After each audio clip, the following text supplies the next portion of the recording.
YouTube mysteries reviews, yeah. As usual, the interview video yesterday, all that stuff is still coming. If I sound a bit tired or anything, if I look tired, I haven't been able to sleep for the past like 2 days. I've been up since like Sunday. I've not slept since, and it's Tuesday now. It's nearly 12 o'clock Tuesday. I haven't been able to sleep. I don't know why. I just can't.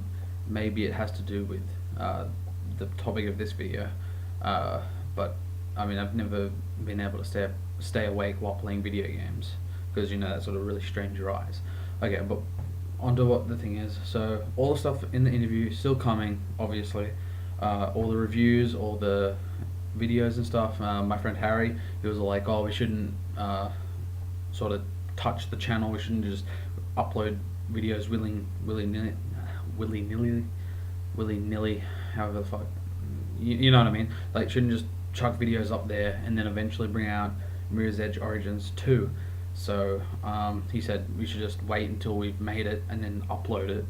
But I want to make some videos including my favorite games from this the first half of 2011. But this is my first video, my top 6 favorite games of Need for Speed. These are my top 6 of all time, my personal favorites. I'll give a brief talk about them, and funny thing that actually I've had each of them on multiple systems before. Actually, looking through the list, I've at least had each of them on different consoles, if not not every, but at least the 3 main consoles. I think my number 1 spot game, Need for Speed game, I've had on PS2, Xbox, and PC. That kind of gives it away. It's one of the last generation ones, but it's my favorite, obviously. Okay, so let's just get started with the list. Even though I can supposedly make videos for longer than 15 minutes now, as I think I've said that before, but whatever. Okay, so number 6 on my list. I mean, even though it got pretty, not bad reviews, but it got very average reviews. Not a lot of people liked it, but for me, I really loved it in terms of just to customize the cars, to drive them and stuff. This is the PS3 version of Need for Speed Prostreet. Actually, I'll hold them this side so the sun doesn't glare on the cases. But yeah, I actually liked Need for Speed Prostreet quite a bit. Just there's so many tracks, just based around the world. They're varying. Obviously, it's just all side road. It's just side road crap, like either like grassy hills maybe, or billboards. But like, they do vary from areas and stuff. Some next to cities like in Tokyo and Chicago and stuff. But just the car roster in this game and just the amount of stuff you can do, like to customize the cars in Prostreet, is just freaking amazing. I do currently own this on the PS3 and the PC. Number 5, the best racing game undoubtedly of last year. More of a Burnout game, to be honest, than a Need for Speed game, but of course the awesome Need for Speed Hot Pursuit, the revamp, the reimagining of the Hot Pursuit branch of Need for Speed, done by Criterion Games. I mean, that is the number 1 thing EA Games could have done, was to let Criterion take the reins of Need for Speed, especially something like Hot Pursuit, and modernize it to the 21st century, or to the 21st century, like to modern, like younger gamers. So everyone that's like playing on like their 360s and their PS3s for the first time. I have actually played Hot Pursuit 2. I don't mind it. I think it's pretty good. But once again, that's like us, either who are towards our late teens, and obviously adults, you dudes in your like 20s and your 30s and shit. You know what I'm talking about. We all love those very classic Need for Speeds, which definitely comes out later towards the next 4 games. The 3 of those next 4 are really old ones that like we all loved and miss dearly. But yes, Hot Pursuit, I mean, it was basically Burnout, but with licensed cars. It is Need for Speed though. It's very Need for Speed. It's very much Hot Pursuit, and I just yeah sorry, but yeah like I said, it's just a revamp of Hot Pursuit, and it's just done so stunningly. Just it's well done. There's nothing else you can say about it. It's just perfectly done. Number 4 on the list. Too bad it's number 4. One of the ones on PS3 just outbeat it, but so number 4 on our list is Need for Speed Underground 2. Now the Underground series was the best of Need for Speed in my opinion, and Underground 2 was great. I mean, it had a lot of stuff over the first game, sure, but you know, there's something more to number 1. There was something original about number 1. It was the first time in Need for Speed's history where we finally got import tuners and we could customize them, but that's brought all more like front and center in Underground 2. You can just, the customization is unbelievable in this. It's got comic book type cutscenes that sort of really crap, but I mean, you know, Need for Speed isn't normally that big for its story. But anyway, Underground 2 was a very good game. I loved it. I used to play it all the time on my PS2, like every freaking afternoon when I used to have this on my PS2 back in the day. And I don't so much play it on the PC anymore, but it is pretty good, and I still enjoy playing Underground 2.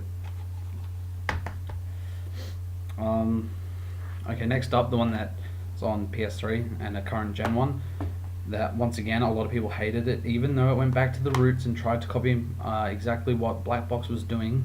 Black Box was doing when they released Most Wanted. But I seriously cannot get over how much I personally love Need for Speed Undercover. I mean, all glitches and lagginess and all that aside, it's a well done game. I mean, there's a lot of vehicles to choose from. They're all really good. You know, you've got all these amazing Japanese imports and you know, just all the tuner cars that you'd love from the Underground series and all that. You've got American cars. You can get a lot of American muscles. You know, like Dodge Challengers and Camaros, or Camaros, however you pronounce it. And all those cars, you know, has the extensive customization of all the later games, especially Most Wanted, where it's not as undergroundy, so you can't do neon and all that, but it's still, you can do different body kits, spoilers, rims, hoods, roof scoops, everything. It has the auto sculpt feature, of course, and I don't know, something about the story and the soundtrack. The soundtrack for Undercover is really good. I advise that you try and torrent the soundtrack. I mean, it's very hard to find all the songs individually and just download them as all of them individually as a track. Just look up the I'm trying to get myself awake here. I try to find just search for a torrent for the Undercover OST, Need for Speed NFS Undercover OST torrent. Just look that up and download it. It's 36 songs that I got in my version of the OST. It's got amazing songs by Pendulum in it, Australian band for the win. And it's just what else is there? There's like Never Wanted to Dance, Electro Hertz remix. What else? Like Knives, Fire, Mama Said, Tara Blah Blah, however the fuck you pronounce it, remix. A lot of good songs, and especially the one that begins at the one that normally plays at the beginning of every mission, when it has like a little thing coming up across the bottom that you may remember how it comes up with wherever you are and the time of day, and it's like that really cool sort of, seems sort of like Arab kind of music, but it's really cool as well. It's really techno-y. It's called Vertigen by Recoil, I think it is, the band, and from the album Liquid. So that's an awesome song. So it's a really good game, Undercover. You must play it. I mean, seriously. Okay, we're up to the final two games on the list. So, number 2, Need for Speed Most Wanted. Of course, I said, Undercover. They tried to go back to Most Wanted. Didn't quite work as much, but like I said, Most Wanted is great.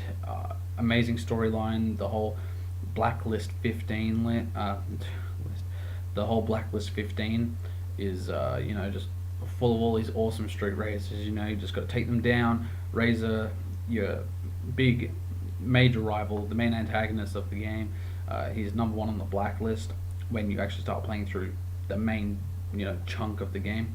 And then there's a nifty prologue at the beginning where and that's where the cheesy cutscenes all started kicking into the Need for Speed franchise. And seriously, those cutscenes are great. Like seriously, we all wish they would bring back the over the top but not trying to do it over the top cutscenes of Need for Speed Most Wanted and Carbon. Those were the days. Those were the best cutscenes for Need for Speed ever. But yeah, just the vehicle selection. This was the final time.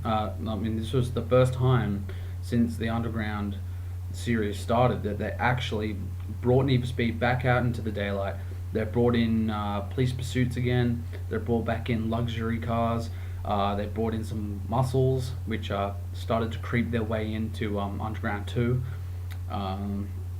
But you had a lot more muscle cars in this one. You had whatchamacallit, you had like all these Porsches, Lamborghinis, all that sort of stuff. Like we hadn't used them, especially like I started playing Need for Speed on the Underground series. I first played Underground 1 and then I played Underground 2.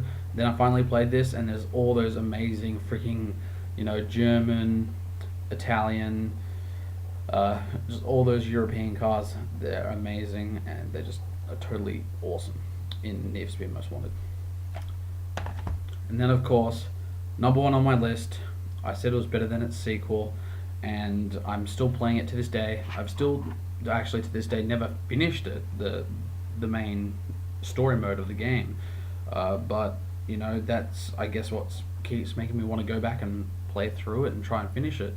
And it's just the best game in Need for Speed in my opinion of all time, and that's of course Need for Speed Underground, the original. Need for Speed Underground is just the pinnacle of street racing video games. If you love street racing, if you love customizing your cars, if you like just tricking them out, fully doing whatever you want, if you love having nice sort of tracks to drive around on. There's no free roam in this one, which may put some people off, but I actually kind of like it. It's got a well-structured menu. You go into the underground mode, you go to the race map, and then you have, it has an overall map. You can't really see it all at once, but it goes to, from say here, there's there might be a track up about here, and then there's a sprint going from maybe I'm trying to like from there to there, and then there might be another circuit maybe like here, which is part of that which is part of that sprint that was like that. That sprint is like connected to the two circuits that were up here and down there. It's seriously a massive, awesome, rewarding, great experience that is Need for Speed Underground. We still have people today, just wanting EA Games to find our, like our videos on YouTube of Need for Speed Underground 3, just a symbol, like a symbol of NFSU 3 or Need for Speed Underground, and then like a 3 blended into the title to make it actually look like its real game title. And like some of us are still really hoping for that. That's what we thought Criterion was going to make, not Hot Pursuit. I mean, it's great, but imagine if Criterion had made Underground 3. Friggin' hell, that would have been awesome.